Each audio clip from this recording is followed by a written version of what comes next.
Right, so I'm gonna show you guys how to add the rim light to the spider like this.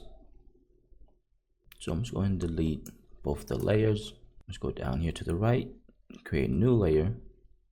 I'm gonna do Control-Alt-G. It'll create a clipping mask, and make sure the foreground color is white. I'm gonna fill that in. Now I'm gonna go to the main image. I'm gonna hold Control, select the layer. It'll make a selection around the spider like that.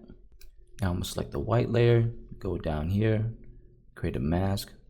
I'm gonna invert the mask, so I'm gonna do Control-I.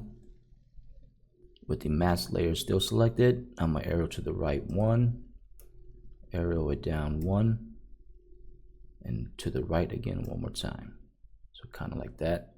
Now depending on your image, you're gonna lower the opacity. Probably like to keep it around 50. Now for the rim light, say on top of the spider head right there, and basically the curved parts, I like to use my Photoshop action.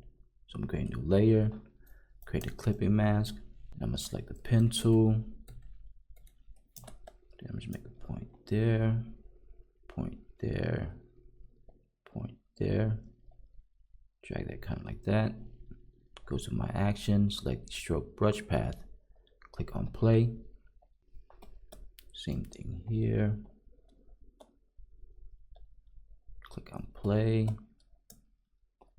And any parts that are curved, so make sure get that.